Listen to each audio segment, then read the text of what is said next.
ಇವತ್ತು ನನ್ನ ಜೀವನದಲ್ಲಿ ಮರೆಯಕ್ಕಾಗದೇ ಇರುವಂತ ದಿನ. ನಾನೀಗ ಶಿವಮೊಗ್ಗದಲ್ಲಿ ಕೋರ್ಟ್ ಹತ್ರ ಇದ್ದೀನಿ. ಏನ್ ವಿಷಯ ಅಂತಂದ್ರೆ 5 ವರ್ಷದ ನಂತರ ಇವ್ರನ್ನ ಭೇಟಿ ಆಗ್ತಾ ಇರೋದು ನಾನು. ನನ್ನ ಜೊತೆ ಇವ್ರು ಯಾರು ಅಂತೇಳಿ ಇವರೇ ಹೇಳ್ತಾರೆ. ನಾನು ಇವರ ಹೆಂಡತಿ. ಪರವಸಮೇ ಪ್ರತಿ ನಿಮಿಷಂ ಪ್ರಿಯ ಮಧುಮಾಸಮೇ. ಕಾರಣಾಂತರಗಳಿಂದ ಫ್ರೆಂಡ್ಸ್ ಆಗಿ ಉಳ್ಕೊಂಡಿದ್ದೀವಿ. ಕೆಲವೊಂದು ಸನ್ನಿವೇಶಗಳು ಯಾವ ತರ ಆಗುತ್ತೆ ಅಂತಂದ್ರೆ ಫ್ರೆಂಡ್ಶಿಪ್ ಅಲ್ಲಿ ಇದ್ದು ದೂರ ಇರೋದೇ ಒಳ್ಳೇದು. ಜೊತೆಯಾಗಿ ನಾವು ನಡೆದಂತ ದಾರಿಗೆ ಕೂಡ ಡಿವೋರ್ಸ್ ತಗೋತಾ ಇದೀವಿ.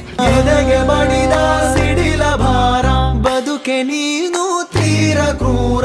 ನನ್ನ ಹಸ್ಬೆಂಡ್ದು ಕೊನೆ ಹೆಜ್ಜೆ ಇದು.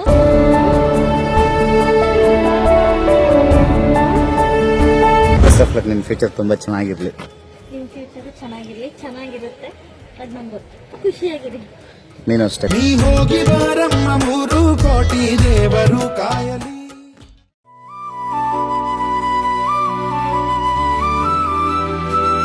ಸಣ್ಣ ಪುಟ್ಟ ಕಾರಣಕ್ಕೆ ಡಿವೋರ್ಸ್ ಪಡೆದುಕೊಳ್ಳುವುದು ಮಾಮೂಲಿ ಅನ್ನೋ ಹಾಗಾಗಿದೆ ಕಾಲ. ಡಿವೋರ್ಸ್ ಅಂದಾಕ್ಷಣ ನಮಗೆ ನೆನಪಿಗೆ ಬರೋದು ಕೋರ್ಟ್, ವಕೀಲರು, ಪರಸ್ಪರ ಆರೋಪ ಪ್ರತ್ಯಾರೋಪ, ಹಠ, ದ್ವೇಷ, ಕಣ್ಣೀರು. ಒಂದು ಕಾಲದಲ್ಲಿ ಪ್ರಾಣಕ್ಕಿಂತ ಹೆಚ್ಚಾಗಿ ಪ್ರೀತಿ ಮಾಡ್ತಾ ಇದ್ದಂತಹ ಜೀವಗಳು ವಿಚ್ಛೇದನೆ ಪಡೆಯುವಂತಹ ಸಂದರ್ಭದಲ್ಲಿ ಪರಮ ಶತ್ರುಗಳಂತೆ ವರ್ತಿಸೋದನ್ನ ನಾವು ನೋಡಿದ್ದೀವಿ. ಆದ್ರೆ ಇದೆಲ್ಲದರ ನಡುವೆ ಇಲ್ಲೊಂದು ಅಪರೂಪದ ಜೋಡಿ ಸಂಬಂಧ ಮುರಿದು ಬೀಳುವಾಗಲೂ ಅಲ್ಲಿ ದ್ವೇಷದ ಬದಲು ಪರಸ್ಪರ ಗೌರವ ಮತ್ತು ಪ್ರೀತಿ ಇರಬಹುದು ಅನ್ನೋದನ್ನ ಇಡೀ ಜಗತ್ತಿಗೆ ತೋರಿಸಿಕೊಟ್ಟಿದೆ. ಹೌದು, ಸೋಷಿಯಲ್ ಮೀಡಿಯಾದ ಖ್ಯಾತ ಕಾಂಟೆಂಟ್ ಕ್ರಿಯೇಟರ್ ಹಾಗೂ ಟ್ಯಾಟೂ ಆರ್ಟಿಸ್ಟ್, ಬರೋಬ್ಬರಿ 10 ಲಕ್ಷ ಫಾಲೋವರ್ಸ್ ಹೊಂದಿರುವ ಟ್ಯಾಟೂ ಗೋಸ್ಟ್ ಅಲಿಯಾ ಸಚಿನ್ ತಮ್ಮ ಡಿವೋರ್ಸ್ ಅನ್ನ ಅತ್ಯಂತ ವಿಭಿನ್ನವಾಗಿ ನಗುತ್ತಾ ಜಗತ್ತಿಗೆ ಪರಿಚಯಿಸಿ ನೆಟ್ಟಿಗರನ್ನ ಅಚ್ಚರಿಗೊಳಿಸಿದ್ದಾರೆ. ಮೈತುಂಬ ಹಚ್ಚೆ, ದಟ್ಟವಾದ ಗಡ್ಡ ಮತ್ತು ಉದ್ದನೆಯ ಕೂದಲಿನ ವಿಭಿನ್ನ ಲುಕ್ನಿಂದಲೇ ಫೇಮಸ್ ಆಗಿರುವ ಟ್ಯಾಟೂ ಗೋಸ್ಟ್ ಅವರ ವೈಯಕ್ತಿಕ ಜೀವನದ ಬಗ್ಗೆ ನೆಟ್ಟಿಗರಿಗೆ ಸದಾ ಕುತೂಹಲ ಇತ್ತು. ನಿಮ್ಗೆ ಮದುವೆ ಆಗಿದೆಯಾ, ನಿಮ್ಮ ಹೆಂಡತಿ ಯಾರು ಅನ್ನೋ ಪ್ರಶ್ನೆಗಳಿಗೆ ಅವರು ಈ ಹಿಂದೆ ಮದುವೆ ಆಗಿದೆ, ಆದ್ರೆ ಕಾರಣಾಂತರಗಳಿಂದ ದೂರವಿದ್ದೇವೆ ಅಂತ ಮಾತ್ರ ಉತ್ತರವನ್ನ ನೀಡಿದ್ರು. ಆದ್ರೆ ಇದೀಗ ಬರೋಬ್ಬರಿ 5 ವರ್ಷಗಳ ಸುದೀರ್ಘ ಅಂತರದ ನಂತರ ತಮ್ಮ ಹೆಂಡತಿಯನ್ನ ಜಗತ್ತಿಗೆ ಪರಿಚಯಿಸಿದ್ದಾರೆ. ಆದ್ರೆ ಯಾವುದೇ ಸಂಭ್ರಮದ ಮದುವೆ ಮಂಟಪದಲ್ಲ, ಬದಲಿಗೆ ಶಿವಮೊಗ್ಗದ ಫ್ಯಾಮಿಲಿ ಕೋರ್ಟ್ ಆವರಣದಲ್ಲಿ ತಾವಿಬ್ರು ಪರಸ್ಪರ ಒಪ್ಪಿಗೆಯಿಂದ ವಿಚ್ಛೇದನ ಪಡಿತಾ ಇರೋ ಇಡೀ ಪ್ರಕ್ರಿಯೆಯನ್ನ ಅವರು ಅತ್ಯಂತ ಪ್ರಬುದ್ಧತೆಯಿಂದ ಕ್ಯಾಮ್ರಾದಲ್ಲಿ ಸೆರೆ ಹಿಡಿದಿದ್ದಾರೆ. ವಿಡಿಯೋದ ಆರಂಭದಲ್ಲಿ ಶಿವಮೊಗ್ಗ ಕೋರ್ಟ್ ಮುಂದೆ ನಿಂತು ಮಾತನಾಡುವ ಟ್ಯಾಟೂ ಗೋಸ್ಟ್, ಇವತ್ತು ನನ್ನ ಜೀವನದಲ್ಲಿ ಮರೆಯೋದಕ್ಕೆ ಸಾಧ್ಯವಾಗದಂತಹ ದಿನ. 5 ವರ್ಷದ ನಂತರ ನಾನು ಇವರನ್ನ ಭೇಟಿ ಆಗ್ತಿದ್ದೇನೆ ಅನ್ನುತ್ತಾ ಪಕ್ಕದಲ್ಲಿದ್ದಂತಹ ಮಹಿಳೆಯ ಕಡೆ ಕ್ಯಾಮ್ರಾವನ್ನ ತಿರುಗಿಸಿದ್ದಾರೆ. ಆ ಮಹಿಳೆ ಕೂಡ ಯಾವುದೇ ಹಿಂಜರಿಕೆ ಇಲ್ಲದೆ ನಗು ಮುಖದಿಂದಲೇ ನಾನು ಇವರ ಹೆಂಡತಿ ಅಂತ ಸಮಾಜಕ್ಕೆ ಪರಿಚಯ ಮಾಡಿಕೊಂಡಿದ್ದಾರೆ. ಅವರಿಬ್ಬರು ಆಡಿದ ಮಾತುಗಳು ಪ್ರತಿಯೊಬ್ಬರು ಯೋಚಿಸುವಂತೆ ಮಾಡುತ್ತೆ. ನಾವು ಕಾರಣಾಂತರಗಳಿಂದ ಸ್ನೇಹಿತರಾಗಿ ಉಳ್ಕೊಂಡಿದ್ದೇವೆ. ಕೆಲವೊಂದು ಸನ್ನಿವೇಶಗಳು ಹೇಗಿರುತ್ತವೆ ಅಂದ್ರೆ, ಗಂಡ ಹೆಂಡತಿಯಾಗಿ ಬಲವಂತವಾಗಿ ಒಟ್ಟಿಗೆ ಬದುಕಿ ಪ್ರತಿದಿನ ಜಗಳವಾಡಿ ನರಕ ಅನುಭವಿಸುವ ಬದಲು ಒಳ್ಳೆಯ ಸ್ನೇಹಿತರಾಗಿ ದೂರ ಇರೋದೇ ಇಬ್ಬರ ಜೀವನಕ್ಕೂ ಒಳ್ಳೆಯದು. ಅದಕ್ಕಾಗಿ ನಾವಿಬ್ರು ಒಪ್ಪಿ ಡಿವೋರ್ಸ್ ತಗೋತಾ ಇದ್ದೀವಿ ಅಂತ ಅತ್ಯಂತ ಪ್ರಬುದ್ಧತೆಯಿಂದ ಮಾತನಾಡಿದ್ದಾರೆ. ಇವತ್ತು ನನ್ನ ಜೀವನದಲ್ಲಿ ಮರೆಯಕ್ಕಾಗದೇ ಇರುವಂತ ದಿನ. ನಾನೀಗ ಶಿವಮೊಗ್ಗದಲ್ಲಿ ಕೋರ್ಟ್ ಹತ್ರ ಇದ್ದೀನಿ. ಏನ್ ವಿಷಯ ಅಂತಂದ್ರೆ 5 ವರ್ಷದ ನಂತರ ಇವ್ರನ್ನ ಭೇಟಿ ಆಗ್ತಾ ಇರೋದು ನಾನು. ನನ್ನ ಜೊತೆ ಇವ್ರು ಯಾರು ಅಂತೇಳಿ ಇವರೇ ಹೇಳ್ತಾರೆ. ನಾನು ಇವರ ಹೆಂಡತಿ. ಕಾರಣಾಂತರಗಳಿಂದ ಫ್ರೆಂಡ್ಸ್ ಆಗಿ ಉಳ್ಕೊಂಡಿದ್ದೀವಿ. ಕೆಲವೊಂದು ಸನ್ನಿವೇಶಗಳು ಯಾವ ತರ ಆಗುತ್ತೆ ಅಂತಂದ್ರೆ ಫ್ರೆಂಡ್ಶಿಪ್ ಅಲ್ಲಿ ಇದ್ದು ದೂರ ಇರೋದೇ ಒಳ್ಳೇದು. ಇಬ್ರು ಕೂಡ ಡಿವೋರ್ಸ್ ತಗೋತಾ ಇದೀವಿ.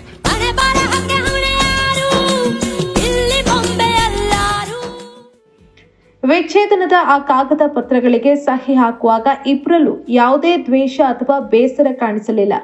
ವಕೀಲರ ಸಮ್ಮುಖದಲ್ಲಿ ಕಾನೂನಾತ್ಮಕ ಪ್ರಕ್ರಿಯೆಯನ್ನ ಮುಗಿಸಿದ ಬಳಿಕ ಇಬ್ಬರು ಒಟ್ಟಿಗೆ ನಿಂತು ಫೋಟೋಗೆ ಪೋಸ್ ಕೊಟ್ಟಿದ್ದಾರೆ. ಅಷ್ಟೇ ಅಲ್ಲದೆ ಕೋರ್ಟ್ನಿಂದ ಹೊರಬಂದ ಮೇಲೆ ಇಬ್ಬರು ಕೂಡ ಆತ್ಮೀಯವಾಗಿ ಮಾತನಾಡಿದ್ದಾರೆ. ದಾರಿಯಲ್ಲಿ ಸಿಕ್ಕ ಅಭಿಮಾನಿಗಳೊಂದಿಗೆ ಸೆಲ್ಫಿ ತೆಗೆಸಿಕೊಂಡಿದ್ದಾರೆ ಮತ್ತು ಒಟ್ಟಿಗೆ ಟೀ ಕುಡಿಯುತ್ತಾ ಕಹಿ ನೆನಪುಗಳನ್ನ ಮರೆತು ಕೊನೆಯ ಕ್ಷಣಗಳನ್ನ ಸೌಹಾರ್ದಯುತವಾಗಿ ಕಳೆದಿದ್ದಾರೆ. ಕಣ್ಣೀರು ವಿದಾಯಕ್ಕಿಂತ ನಗುಮುಖದ ವಿದಾಯ ಎಷ್ಟು ಸುಂದರವಾಗಿರುತ್ತೆ ಅನ್ನೋದಕ್ಕೆ ಆ ದೃಶ್ಯಗಳೇ ಸಾಕ್ಷಿ ಅಂತಿತ್ತು. ವಿಡಿಯೋದ ಕೊನೆಯಲ್ಲಿ ಪತ್ನಿ ಆಟೋ ಹತ್ತಿ ಹೊರಡುವಾಗ ಇಬ್ಬರ ನಡುವೆ ನಡೆದ ಆ ಮಾತುಕತೆ ಪ್ರತಿಯೊಬ್ಬರ ಹೃದಯ ಮುಟ್ಟುತ್ತೆ. ಟ್ಯಾಟೂ ಗೋಸ್ಟ್ ಬೆಸ್ಟ್ ಆಫ್ ಲಕ್ ನಿನ್ನ ಫ್ಯೂಚರ್ಗೆ ಅಂದಾಗ ಪತ್ನಿ ನಗುತ್ತಲೇ ನಿಮ್ಮ ಫ್ಯೂಚರ್ ಚೆನ್ನಾಗಿರುತ್ತೆ ಅದು ನನಗೆ ಗೊತ್ತು, ಖುಷಿಯಾಗಿರಿ ಎನ್ನುತ್ತಾರೆ. ಅದಕ್ಕೂ ಟ್ಯಾಟೂ ಗೋಸ್ಟ್ ಕೂಡ ನೀನು ಅಷ್ಟೇ ಖುಷಿಯಾಗಿರು ಅಂತ ಹಾರೈಸ್ತಾರೆ. ಹೀಗೆ ಒಬ್ಬರಿಗೆ ಒಬ್ಬರು ಕೈಬೀಸಿ ನಗುತ್ತಲೇ ತಮ್ಮ ದಾಂಪತ್ಯ ಜೀವನಕ್ಕೆ ಪೂರ್ಣ ವಿರಾಮ ಇಟ್ಟಿದ್ದಾರೆ. ಸಂಬಂಧವೊಂದು ಮುರಿದು ಬೀಳುವಾಗಲೂ ಅಲ್ಲಿ ದ್ವೇಷದ ಬದಲು ಪರಸ್ಪರ ಗೌರವ ಮತ್ತು ಪ್ರೀತಿ ಇರಬಹುದು ಅನ್ನೋದನ್ನ ತೋರಿಸಿಕೊಟ್ಟಂತಹ ಈ ಜೋಡಿಯ ನಡೆಗೆ ಇದೀಗ ಇಂಟರ್ನೆಟ್ ಜಗತ್ತು ತಲೆಬಾಗ್ತಾ ಇದೆ. ಒಂದಷ್ಟು ಜನ ನೆಗೆಟಿವ್ ಕಮೆಂಟ್ಗಳನ್ನ ಕೂಡ ಹಾಕಿದ್ದಾರೆ, ಒಂದಷ್ಟು ಜನ ಪಾಸಿಟಿವ್ ಕಮೆಂಟ್ಗಳನ್ನ ಕೂಡ ಹಾಕಿದ್ದಾರೆ.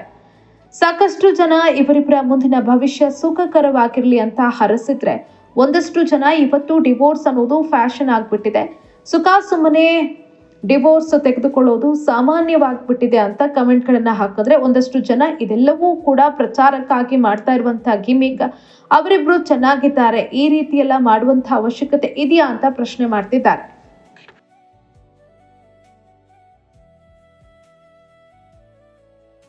ಇವತ್ತು ನನ್ನ ಜೀವನದಲ್ಲಿ ಮರೆಯೋಕ್ಕಾಗದೇ ಇರುವಂಥ ದಿನ.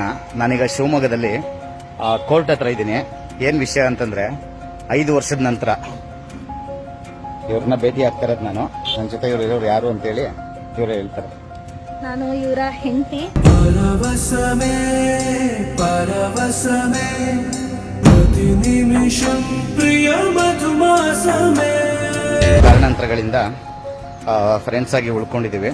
ಕೆಲವೊಂದು ಸನ್ನಿವೇಶಗಳು ಯಾವ ಥರ ಆಗುತ್ತೆ ಅಂತಂದರೆ, ಫ್ರೆಂಡ್ಶಿಪ್ಪಲ್ಲಿದ್ದು ದೂರ ಇರೋದೇ ಒಳ್ಳೇದು.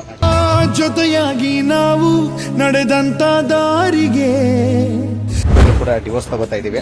ಎದೆಗೆ ಬಡಿದ ಸಿಡಿಲ ಭಾರ ಬದುಕೆ ನೀನು ತೀರ ಕ್ರೂರ. ನನ್ನ ಹಸ್ಬೆಂಡ್ದು ಕೊನೆ ಹೆಜ್ಜೆ ಇದು.